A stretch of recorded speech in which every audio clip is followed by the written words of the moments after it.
तो यहाँ पे हम लोग करेंट इलेक्ट्रिसिटी में हम लोग देखते हैं, ठीक है, कि करेंट इलेक्ट्रिसिटी कहते हैं किसको है, जो करेंट का फ्लो होता है उसको हम लोग देखते हैं। तो देखो इसके पहले वाला जो चैप्टर है हम लोग इलेक्ट्रोस्टैटिक्स पढ़े थे। इलेक्ट्रोस्टैटिक्स में क्या था कि जो चार्ज है, चार्ज वो क्या था, रेस्ट में था। तो चार्ज अगर रेस्ट में रहा था तो वो हम लोग किस में पढ़े थे, इलेक्ट्रोस्टैटिक्स में। इलेक्ट्रोस्टैटिक्स जो था उसमें क्या था, चार्ज हमेशा रेस्ट में था, उसके कारण हम लोग देख रहे थे कि इलेक्ट्रिक फील्ड क्या है, इलेक्ट्रिक फील्ड ये सब, पोटेंशियल ये सब देखे थे। तो वहां पे क्या था कि चार्ज रेस्ट में रहता। और यहाँ पे जो है करेंट इलेक्ट्रिसिटी में हम लोग क्या करेंगे, चार्ज जो है वो क्या होगा, मोशन में होगा।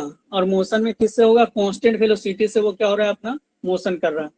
तो चार्ज यहाँ पे क्या हो रहा है कि मोशन में हो रहा है, कांस्टेंट वेलोसिटी से मोशन कर रहा है, ठीक है। तो यहाँ पे कांस्टेंट वेलोसिटी से जब मोशन करेगा तो वहां पे हम लोग करेंट, वहां पे जो फ्लो करेगा वो क्या होगा, करेंट फ्लो होगा। मोशन किससे होगा, कांस्टेंट वेलोसिटी से, कांस्टेंट वेलोसिटी से। तो कांस्टेंट वेलोसिटी से अगर मोशन होगा तो वहां पे क्या होगा, करंट जनरेट होगा। और चार्ज अगर एक्सेलरेट करेगा, मतलब वहां पे वेलोसिटी कांस्टेंट नहीं होगा, ठीक है, मोशन में ही होगा, लेकिन क्या होगा, एक्सेलरेट अगर करेगा तो फिर हम लोग मैग्नेटिक फील्ड ये सब पढ़ेंगे आगे नेक्स्ट चैप्टर में। करंट इलेक्ट्रिसिटी के बाद फिर हम लोग मैग्नेटिक फील्ड ये सब पढ़ेंगे, फिर इलेक्ट्रोमैग्नेटिक वेव भी पढ़ेंगे, ईएमडब्ल्यू ये सब पढ़ेंगे, फिर एसी करंट, अल्टरनेटिंग करंट ये सब पढ़ेंगे हम लोग। अब यहाँ पे हम लोग सिर्फ क्या हो रहा है कि चार्ज मोशन में है, और किससे है वो मोशन में, तो कांस्टेंट वेलोसिटी से क्या है वो मोशन में है, तो हम लोग को करंट पढ़ना है। तो किसी भी बॉडी से हम लोग को चार्ज पता करना है, ठीक है। तो करंट का डिफिनेशन क्या होगा, कोई भी बॉडी है और उस कंडक्टर में चार्ज फ्लो हो रहा है तो करंट कितना फ्लो हो रहा है उस चीज का हम लोग को मालूम करना है। तो क्या है कि जैसे मान लो कि कोई कंडक्टर है, मतलब कोई वायर है, तो करंट फ्लो किस में होता है, मेटल का वायर में करंट फ्लो होता है। लकड़ी ऐसा में नहीं करंट फ्लो होता है, पेन में, ये प्लास्टिक में करंट फ्लो नहीं होता है। तो करंट फ्लो है तो मेटल में करंट का फ्लो होता है, तो मेटल में करंट का फ्लो होता है और का फ्लो होता है। तो मेटल में ही इसलिए करंट का फ्लो होता है क्योंकि मेटल में बहुत सारा नंबर ऑफ फ्री इलेक्ट्रॉन पाया जाता है। क्योंकि यहाँ पे हम लोग को करंट पता करने के लिए क्या होना चाहिए, चार्ज फ्लो करना चाहिए, मतलब चार्ज मूव करना चाहिए। अब चार्ज को मूव करना चाहिए तो अगर चार्ज फ्री रहेगा, इलेक्ट्रॉन फ्री रहेगा, तभी वो मूव कर सकता है। क्योंकि हम लोग केमिस्ट्री में जाओगे तो हम लोग क्या पढ़े, न्यूक्लियस, फिर न्यूक्लियस होता है, उसमें क्या रहता है, प्रोटॉन और न्यूट्रॉन रहता है। न्यूक्लियस के अंदर प्रोटॉन और न्यूट्रॉन होता है, वो प्लस चार्ज रहता है, प्रोटॉन और न्यूट्रॉन। और इसके चारों तरफ क्या होता है, इलेक्ट्रॉन मूव करता रहता है। तो इसके चारों तरफ इलेक्ट्रॉन मूव करते रहता है, और इसी में से कुछ इलेक्ट्रॉन जो बाहरी कक्षा का इलेक्ट्रॉन है वो फ्री हो सकता है मूव करने के लिए। अब यहाँ पे प्लस चार्ज जो प्रोटॉन और न्यूट्रॉन है वो तो मूव नहीं कर पाएगा, यहाँ पे इलेक्ट्रॉन ही फ्री होगा। तो मूव जो करता है वो इलेक्ट्रॉन मूव करता है, इलेक्ट्रॉन ही फ्री होकर के मूव कर सकता है। तो किसी भी मेटल में ही क्या हो सकता है कि मेटल में ही इलेक्ट्रॉन, अब कोई भी हम लोग ये जानते क्या है कि दुनिया का कोई भी वस्तु का सबसे छोटा पार्ट जो है वो एटम है। अब एटम है तो उसके अंदर प्रोटॉन, न्यूट्रॉन और इलेक्ट्रॉन है, तो सबके पास इलेक्ट्रॉन, प्रोटॉन, न्यूट्रॉन है। लेकिन यहाँ पे फ्री इलेक्ट्रॉन जिसके पास रहेगा उसी में सिर्फ करंट फ्लो हो पाएगा। तो यहाँ पे फ्री इलेक्ट्रॉन मेटल में पाया जाता है, तो मेटल में आराम से फ्री इलेक्ट्रॉन हमको मिल जाता है, तो वहां पे करंट फ्लो होगा।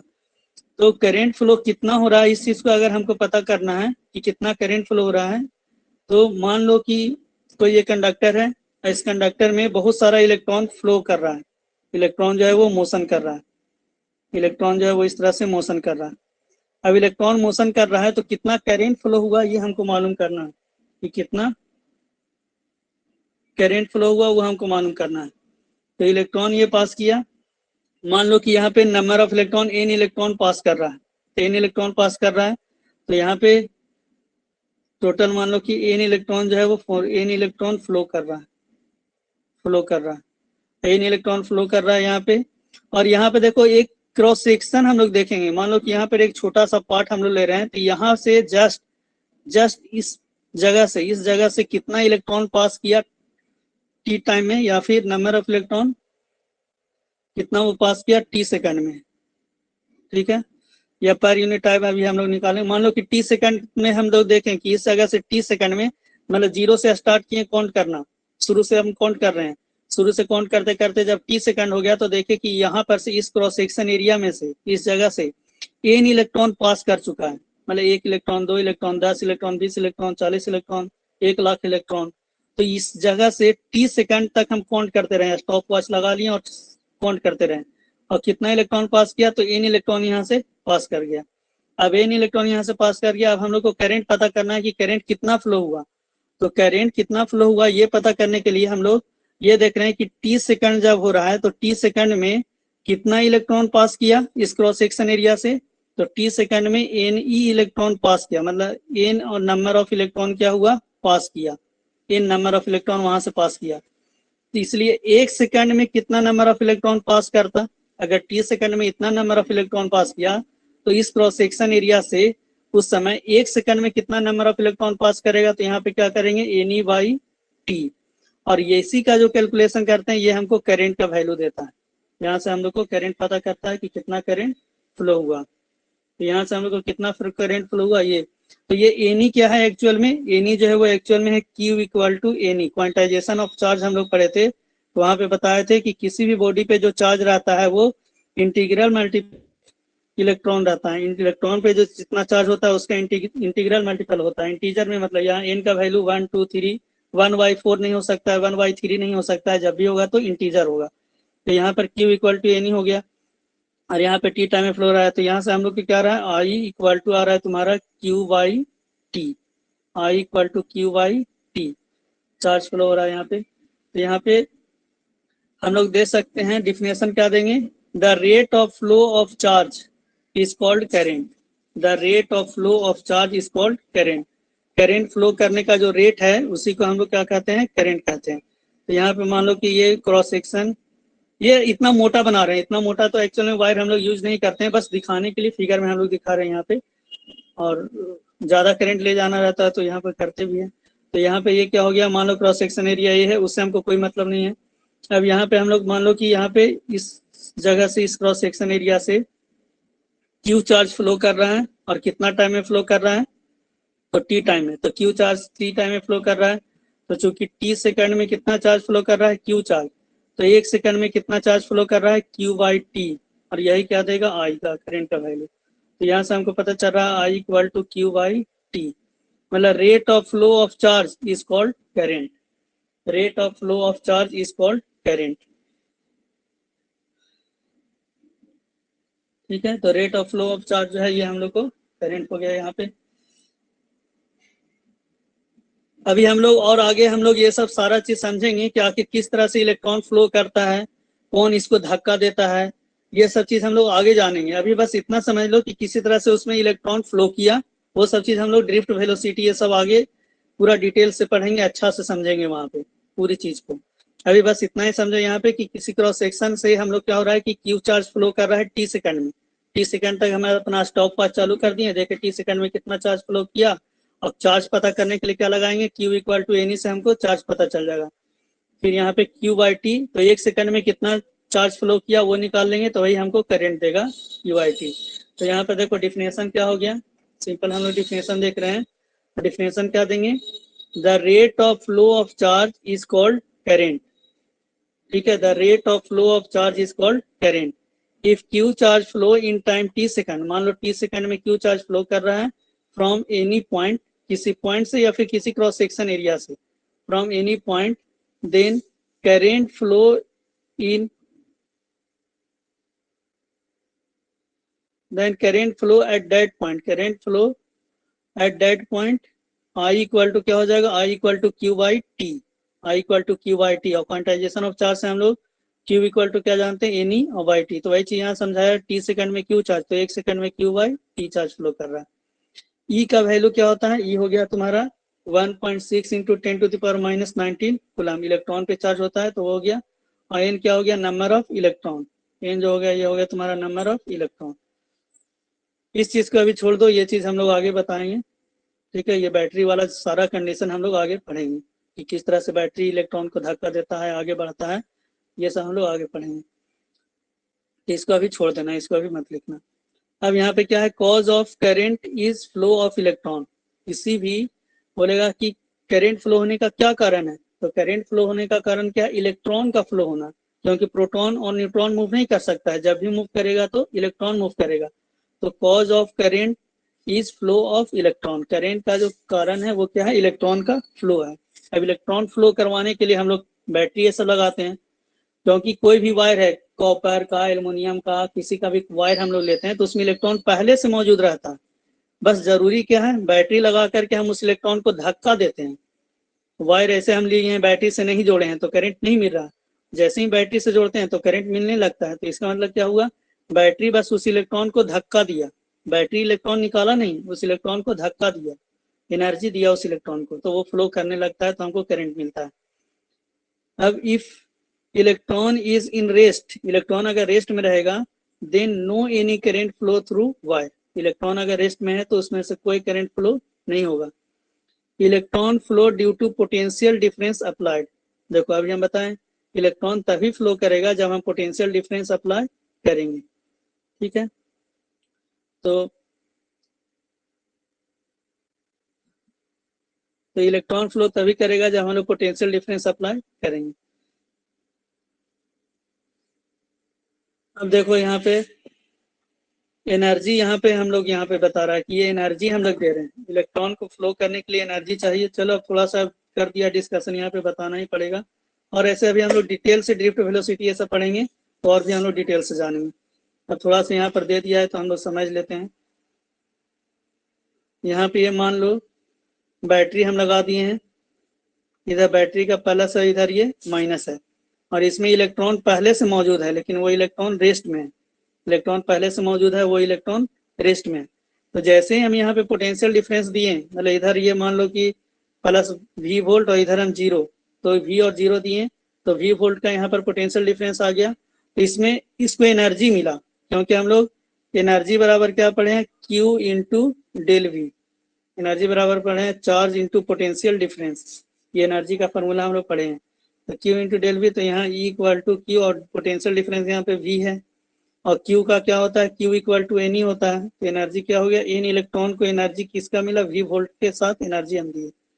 अब इस एनर्जी, जब जैसे ही इस इलेक्ट्रॉन को एनर्जी मिला, अभी ये रेस्ट में था, बैठा हुआ था आराम से, ठीक है, कुछ काम नहीं कर रहा था, रेस्ट में अपना रुका हुआ। जैसे ही बैटरी लगाएं तो क्या हुआ? ये फ्लो करने, मान लो कि कोई है पढ़ने का मन नहीं कर रहा है, बैठा हुआ, अब घर में गार्जियन जब उसको बोले, ठीक है, अब हो सकता है कि उसको मोटिवेट भी कर सकते हैं या पीट भी सकते हैं। कुछ मोटिवेट दे दिए उसको कि लो तुमको चॉकलेट देते हैं तो तुम पढ़ो, चॉकलेट खाने के बाद वो पढ़ने लगा, तो वो क्या हुआ? वो बाहर से उसको एनर्जी दिया गया, तो वो पढ़ना शुरू कर दिया। ठीक है, अब यहीं पे छड़ी से पिटाई हुआ तो भी पढ़ना शुरू कर दिया। तो यहाँ पे इलेक्ट्रॉन ये रेस्ट में था, कुछ काम नहीं कर रहा था, निकम्मा था। अब जैसे ही बैटरी यहाँ पे लगाए, पोटेंशियल डिफरेंस दिए, तो इलेक्ट्रॉन फ्लो करने लगा। इलेक्ट्रॉन जब फ्लो करने लगा तो उसको एनर्जी कहाँ मिला? Q equal to n into V, तो फिर वहां से हम लोग वो करंट फ्लो करने लगा। तो energy given to electron by potential to flow, तो क्या हो गया? एन वी यहाँ पे हम लोग दिए। In figure due to battery electric field apply from A to B, electric field का कर दिया। चलो अब यहाँ पे क्या हो रहा है? इलेक्ट्रिक फील्ड अब हम लोग देख रहे हैं, इलेक्ट्रिक फील्ड के बारे में देख रहे हैं। तो यहाँ पे क्या हो रहा है? इलेक्ट्रिक फील्ड अप्लाई हो जा रहा है उसमें। देखो इलेक्ट्रिक फील्ड कैसे अप्लाई हो रहा है, उस चीज को समझो। जैसे हम यहाँ बैटरी के प्लस से जोड़े और यहाँ बैटरी के माइनस से जोड़े, अब माइनस से जब हम जोड़े तो यहाँ पे प्लस से जोड़ रहे हैं, तो प्लस से जब हम जोड़ रहे हैं तो क्या हो रहा है? इलेक्ट्रॉन जो इसमें है वो इलेक्ट्रॉन क्या होगा? इलेक्ट्रॉन जो है वो प्लस की तरफ आएगा। इलेक्ट्रॉन जो है वो किधर? प्लस, जो बैटरी का जो प्लस पॉजिटिव पोटेंशियल है वो क्या करेगा? इलेक्ट्रॉन को अट्रैक्ट करेगा। तो इलेक्ट्रॉन का मोशन इस तरह से होगा कि नहीं? इलेक्ट्रॉन जो है वो बैटरी के इस तरफ आएगा। तो जैसे ही इलेक्ट्रॉन इससे निकलेगा तो यहाँ पे क्या आ जाएगा तुम्हारा? किसी भी बॉडी से जब इलेक्ट्रॉन निकलता है तो इस पे क्या आ जाता है? Plus charge. तो इस पे जो है वो तुम्हारा ये प्लस चार्ज आ जाएगा।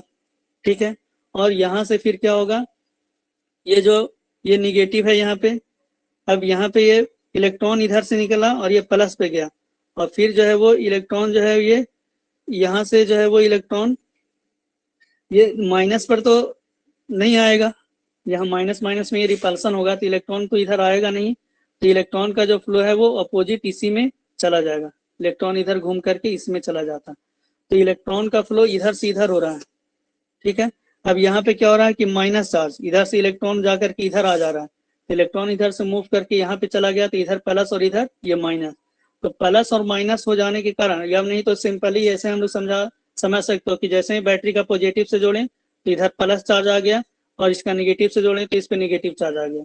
अब क्यों पॉजिटिव और निगेटिव आया वो चीज समझ चुके होंगे। इसमें से इलेक्ट्रॉन निकला, तो किसी भी, जैसे सोडियम है, सोडियम से इलेक्ट्रॉन जब बाहर निकलता है तो इन्हें प्लस हो जाता है, और क्लोरीन जब इलेक्ट्रॉन लेता है तो क्या होता है, Cl माइनस हो जाता है। तो इधर से इलेक्ट्रॉन ये निकला तो इस पे प्लस चार्ज, और इधर इलेक्ट्रॉन आया तो इस पे माइनस चार्ज, और इलेक्ट्रिक फील्ड जो है वो प्लस से माइनस की तरफ होता है, इलेक्ट्रिक फील्ड जो है वो प्लस से माइनस की तरफ होता है, तो इलेक्ट्रिक फील्ड प्लस से माइनस की तरफ होता है।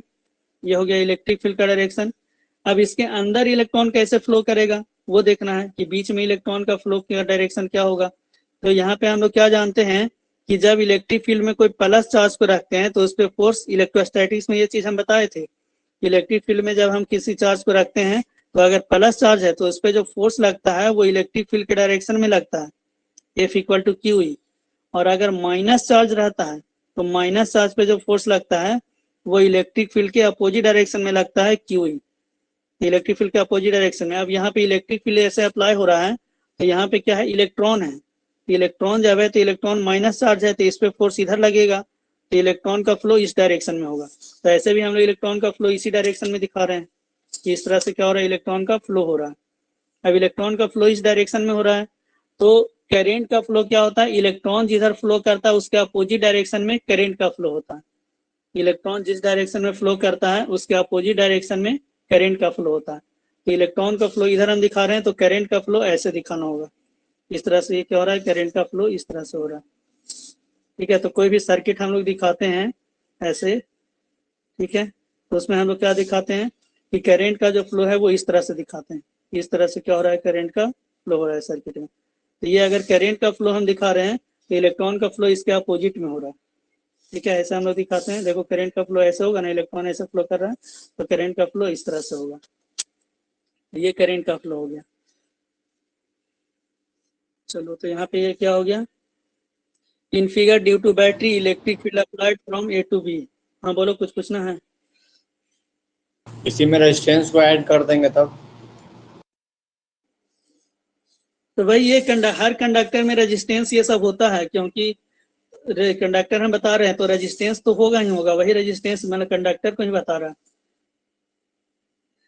अब रेजिस्टेंस ये सब क्या होता है कि जैसे मान लो कि कोई मेटल है, तो मेटल में जैसे कॉपर का मेटल है, तो कॉपर में से इलेक्ट्रॉन निकला, तो कॉपर में से जब इलेक्ट्रॉन निकल गया तो यहाँ कॉपर प्लस का जो न्यूक्लियस है वो इसी के अंदर रहता है।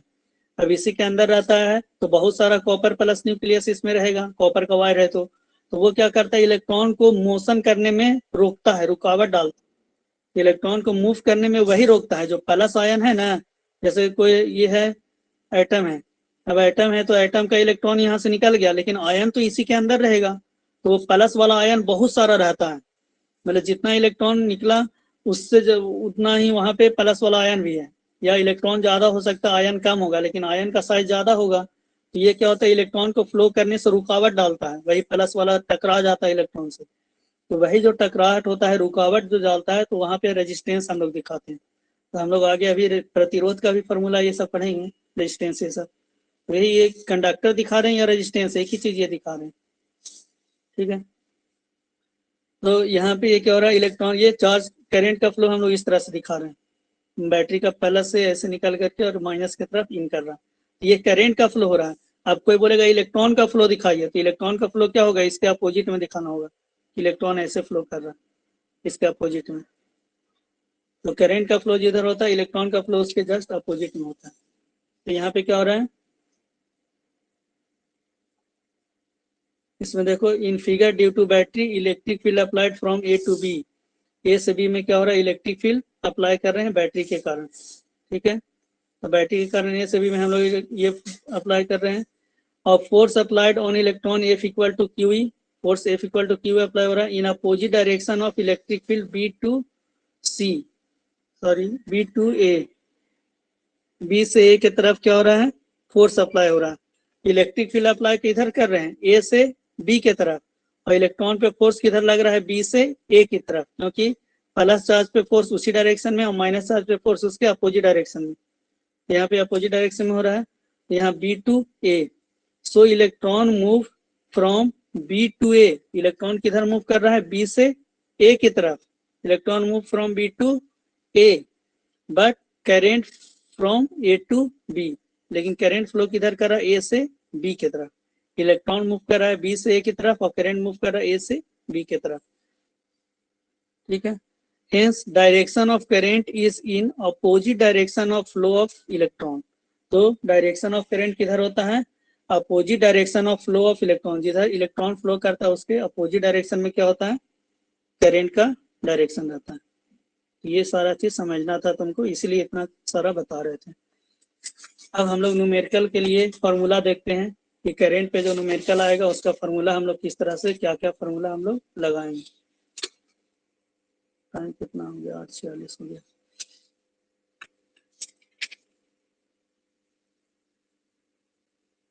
चलो क्वेश्चन भी हम लोग कर लेंगे, कुछ थोड़ा सा थ्योरी है, खत्म करके हम लोग कुछ क्वेश्चन भी करेंगे।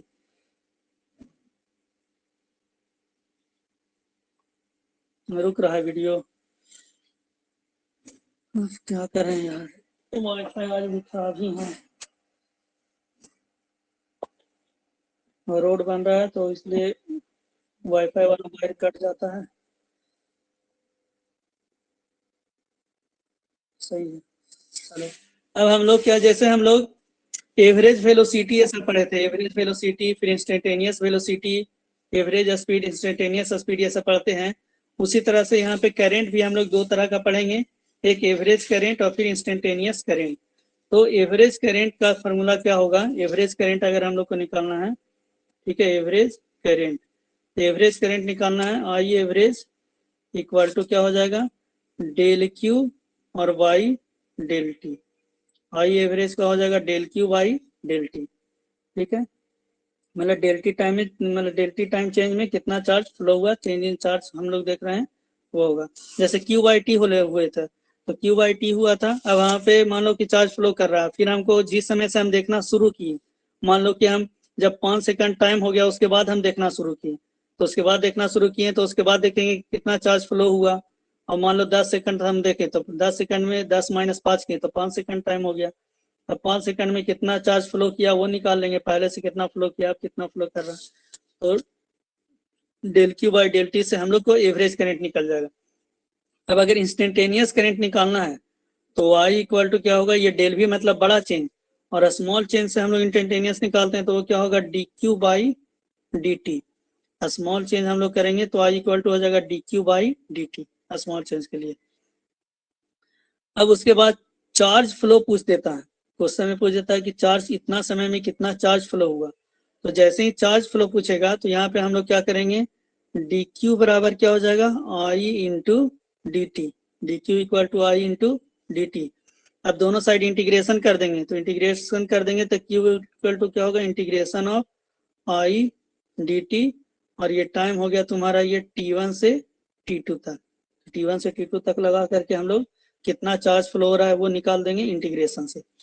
तभी ये दोनों पे हम लोग क्वेश्चन करेंगे, एक दो क्वेश्चन कर लेंगे तो और क्लियर हो जाएगा। चलो कर ही लेते हैं साथ में एक क्वेश्चन, फिर थोड़ा सा थ्योरी है वो बता देंगे। मान लो कि चार्ज जो फ्लो हो रहा है किसी में सर्किट में, वो फ्लो हो रहा है T square plus 2t plus 5 function में, इस तरह से चार्ज फ्लो हो रहा है, अलग अलग टाइम में अलग अलग चार्ज फ्लो हो रहा है।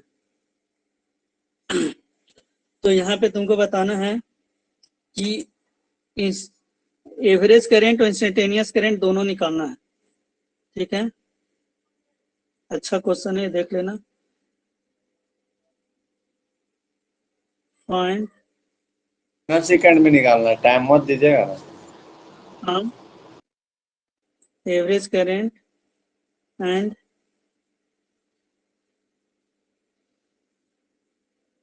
लेकिन एवरेज करंट के लिए टाइम देना पड़ेगा। Find average current T equal to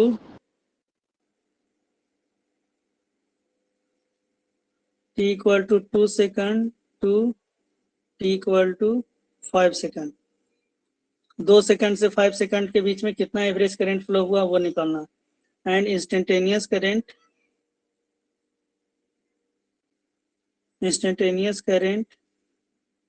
eight t equal to 2 second. 2 second पे इंस्टेंटेनियस करंट बताना है और एवरेज करंट बताना है t equal to 2 second to t equal to 5 second पे।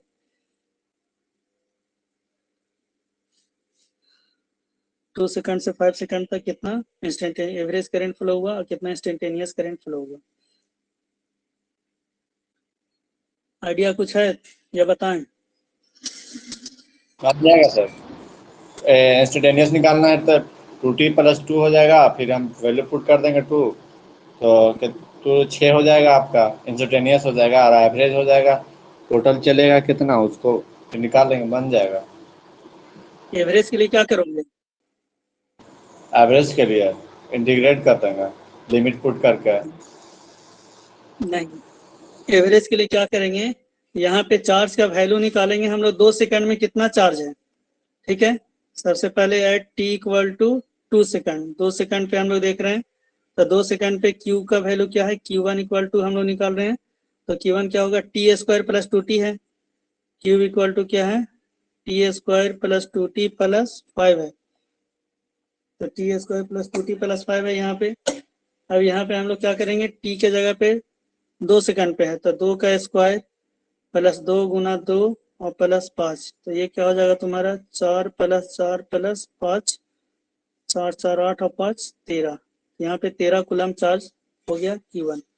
अब फिर t इक्वल टू 5 सेकंड पे देखेंगे तो 5 सेकंड पे कितना चार्ज है, यहाँ पे क्या करेंगे 5 का स्क्वायर प्लस 2 × 5 + 5, ये हो जाएगा तुम्हारा 25 + 10 + 5, तो 35 + 5 बराबर 40। ठीक है, 40 कूलम। अब यहाँ से हम लोग निकालेंगे डेल क्यू, तो डेल क्यू इक्वल टू क्या होगा, Q2 - Q1।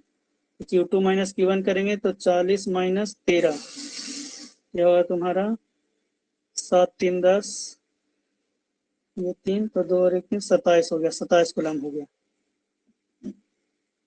ठीक है, 27 कूलम हो गया। और डेल टी का वैल्यू कितना हो गया, तो डेल टी हो गया तुम्हारा T2 - T1 करेंगे, T2 - T1 तो ये क्या हो जाएगा 5 - 2 इक्वल टू 3 सेकंड, तो डेल टी हो गया 3 सेकंड। अब यहाँ से हम लोग एवरेज निकालेंगे। ठीक है, तो आई एवरेज इक्वल टू क्या हो जाएगा, एवरेज करंट बराबर del Q by del T. Del Q by del T, del Q कितना आ गया 27 और डेल टी कितना आ गया 3 सेकंड।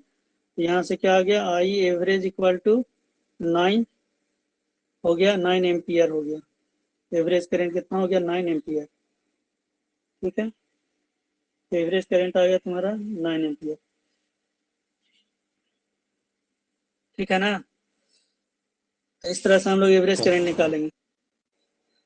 अब इंस्टेंटेनियस करंट निकालना है, तो इंस्टेंटेनियस करंट कैसे निकालेंगे, चूंकि Q इक्वल टू क्या है, t square plus 2t plus 5, तो I इक्वल टू क्या होता है, dq बाई dt। तो I equal to dq by dt करेंगे तो डिफ्रेंसिएशन जब करेंगे इसको तो t स्क्वायर को हो जाएगा 2t और 2t का डिफ्रेंसिएशन हो जाएगा 2। यहाँ से हम लोग निकालेंगे I इक्वल टू क्या होगा, 2 × कितना सेकंड पे निकालना है, तो 2 सेकंड पे, तो 2 × 2 और प्लस 2, ये क्या होगा, I equal to 4 + 2 equal to 6 ampere. तो 2 सेकंड पे कितना करंट फ्लो हो रहा है, तो 6 एम्पियर। ठीक है, इक्वल टू 2 सेकंड पे निकाल दें। तो इस तरह से हम लोग एवरेज करें तो देखो एवरेज करंट निकालने में और ही ज़्यादा टाइम लग रहा है हमको, इंस्टेंटेनियस करंट तुरंत निकल पा रहा है। तो एवरेज करंट जब भी कहेगा इस तरह से निकालने के लिए तो क्यू का वैल्यू निकाल लेंगे उस टाइम में। फिर ये अब दूसरा इस तरह का क्वेश्चन है कि क्यू आई का वैल्यू, क्यू का वैल्यू पूछ रहा है, आई दिया हुआ रहेगा और फिर क्यू का वैल्यू पूछेगा। तो आई दिया हुआ रहेगा और क्यू का वैल्यू पूछेगा तो कैसे हम लोग निकालेंगे, कितना चार्ज फ्लो हुआ कितना से ये समय में, तो कैसे निकालेंगे। जैसे मान लो कि किसी भी सर्किट में जो करंट फ्लो हो रहा है वो दिया हुआ है, आई इक्वल टू करंट जो फ्लो हो रहा है वो हो रहा है तुम्हारा 2t + थ्री के फॉर्म में, इस फंक्शन से करंट फ्लो हो रहा है 2t + 3 से। तो फाइंड चार्ज फ्लो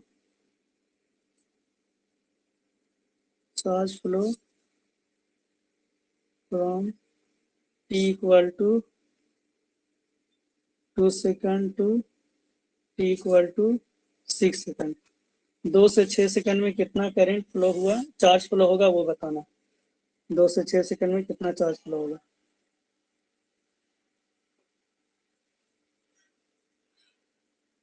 ठीक है, तो चार्ज फ्लो निकालना है तो हम लोग फार्मूला क्या लगाएंगे, Q = integration of I dt। तो Q = integration of I dt लगाएंगे। तो Q = integration of I dt लगाएंगे। अब I का जो वैल्यू है यहाँ पे, ये I का वैल्यू कितना है, तो 2t + 3 है, 2t + 3 है, और यहाँ पे ये dt करेंगे। और ये लोअर वैल्यू यहाँ पे ये 2 सेकंड और अपर कितना है 6 सेकंड। तो लोअर 2 सेकंड और अपर 6 सेकंड है। तो जब इंटीग्रेशन यहाँ पे हम लोग करेंगे तो 2t + 3 का इंटीग्रेशन करेंगे तो ये हम लोग इसका हो जाएगा t² 2t² 2 और प्लस यहाँ पे क्या हो जाएगा 3t। तो 2t² 2 हो जाएगा और प्लस 3t हो जाएगा, और इसका वैल्यू 2 से लेकर के 6 सेकंड तक ये कैंसिल हो जाएगा। तो सबसे पहले 6 पुट करेंगे, ये हो जाएगा तुम्हारा 6² + 3 × 6, ठीक है, माइनस यहाँ पे 2² + 3 × 2, ये कितना आ जाएगा तुम्हारा 36 + 18 माइनस 4 + 6, ये 6 8 14, 3 1 4 और 1 5 माइनस 10, ये कितना हो गया 44 कूलम। तो उतना समय में कितना चार्ज फ्लो किया, तो 44 कूलम चार्ज फ्लो किया उतना समय में। बन जाएगा ना इस तरह का क्वेश्चन।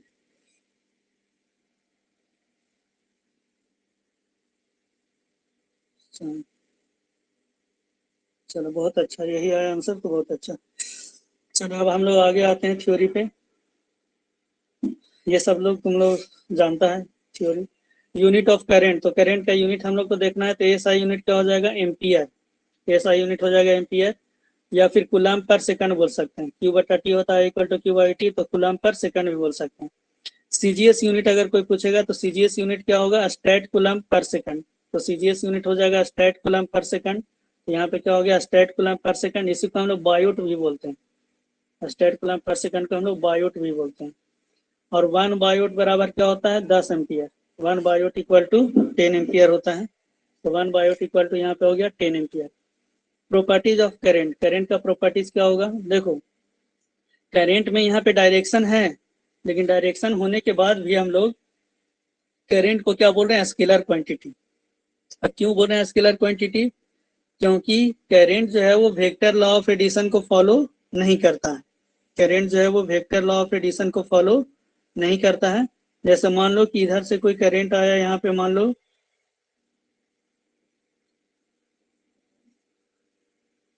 यहाँ से जो है वो 5 एम्पियर करंट आ रहा है, और इधर जो है वो मान लो 3 एम्पियर करंट जा रहा है, ठीक है। और तो इधर जो है वो करंट जाएगा कितना, तो ये 2 एम्पियर करंट जाएगा। इधर 3 एम्पियर जा रहा है तो इधर 2 एम्पियर करंट जा रहा है, और यहाँ पे दोनों के बीच में मान लो कि 90 डिग्री है। जबकि वही वेक्टर में अगर हम लोग करते हैं तो वेक्टर में 2 अगर 3 और 4 रहता है और 90 डिग्री पे, तो रिजल्टेंट 5 आता है। वेक्टर एडिशन हम लोग करते हैं तो 3 और 4 होता है 90 डिग्री पे, तो उसका रिजल्टेंट 5 आता है। लेकिन यहाँ पे क्या हो रहा है कि 5 एम्पियर आ रहा है, तो 3 और 2 सिंपल जो हम लोग कैलकुलेशन करते हैं, 5 एम्पियर आया, 3 एम्पियर इधर गया तो इधर 2 एम्पियर जा रहा है। तो इसका मतलब क्या हो रहा है, ये वेक्टर लॉ ऑफ एडिशन को फॉलो नहीं कर रहा है। तो हम लोग, क्योंकि हम बताए थे कि 9th स्टैंडर्ड तक के लिए तो ठीक है, हम लोग से बोल देंगे कि उसमें अगर मैग्नीट्यूड और डायरेक्शन है तो हम उसको वेक्टर बोलेंगे। लेकिन 11th स्टैंडर्ड में जब पहुंच गए हो तो क्या बोलना पड़ेगा कि जिसके पास मैग्नीट्यूड और डायरेक्शन दोनों हो और साथ ही वेक्टर लॉ ऑफ एडिशन को फॉलो करता हो, मतलब हेटेल मेथड, ये सब जो हम लोग लॉ ऑफ एडिशन पढ़े, parallelogram law of addition, polygon law of addition, वो सबको क्या करे, फॉलो करे। तो उस सारा चीज को फॉलो भी करे तभी हम उसको वेक्टर बोल सकते हैं। सिर्फ मैग्नीट्यूड और डायरेक्शन रह जाने से वो वेक्टर नहीं होगा। तो करेंट के पास मैग्नीट्यूड और डायरेक्शन दोनों है, लेकिन वेक्टर लॉ ऑफ एडिशन को फॉलो नहीं कर रहा है, इसीलिए करेंट जो है वो स्केलर क्वांटिटी है। तो करेंट है both magnitude and direction, but it is not obey vector law of addition, so it is a scalar quantity. ये वेक्टर लॉ ऑफ एडिशन को फॉलो नहीं करता, इसलिए क्या है, ये एक स्केलर क्वांटिटी है। डायरेक्शन ऑफ करेंट, तो direction of current is in opposite direction of flow of negative charge. जिधर निगेटिव चार्ज फ्लो करेगा, मतलब इलेक्ट्रॉन जिधर फ्लो करेगा उसके अपोजिट में होगा करेंट का डायरेक्शन। और फिर कह रहा है direction of current is in the same direction of flow of positive charge.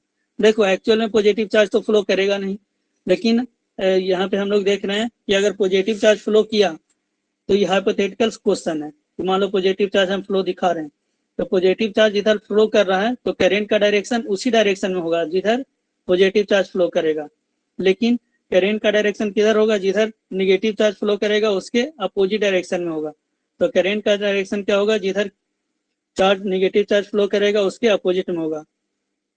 यहाँ पे देखो पॉजिटिव चार्ज इधर फ्लो कर रहा है, निगेटिव चार्ज भी इधर फ्लो कर रहा है, लेकिन करेंट का डायरेक्शन देखो Q1 पॉजिटिव चार्ज है तो इधर I1 दिखाया जा रहा है, लेकिन Q2 निगेटिव चार्ज इधर फ्लो कर रहा है तो I2 इधर दिखाया जा रहा है। तो यहाँ पे क्या हो रहा है कि आई नेट मतलब प्लस के कारण करेंट और माइनस के कारण करेंट, तो यहाँ पे क्या हुआ I1 माइनस I2 दिखा दिया, I1 प्लस तो I2 माइनस। इसमें भी दिखा रहे हैं, तो यहाँ प्लस चार्ज इधर फ्लो कर रहा है, माइनस चार्ज इधर फ्लो कर रहा है, दोनों अपोजिट में फ्लो कर रहा है, लेकिन प्लस के कारण करेंट इधर और माइनस के कारण करेंट इसका अपोजिट में इधर। तो यहाँ पे क्या हो रहा है, I1 प्लस I2 हो रहा है। तो जब पॉजिटिव और निगेटिव अपोजिट में मोशन कर रहा है तो करेंट सेम डायरेक्शन में फ्लो कर रहा है, I1 प्लस I2। और जब दोनों सेम डायरेक्शन में मोशन कर रहा है तो करेंट अपोजिट में फ्लो कर रहा है, I1 माइनस I2। मतलब यहाँ पे बस यही दिखा रहे हैं कि प्लस के लिए जिस डायरेक्शन में प्लस मूव कर रहा है करेंट उसी डायरेक्शन में, माइनस जिधर मूव कर रहा है तो करंट उसके अपोजिट डायरेक्शन में। क्योंकि पीछे अभी हम लोग पढ़े कि करंट का डायरेक्शन क्या होता है, इलेक्ट्रॉन के डायरेक्शन के अपोजिट में होता है।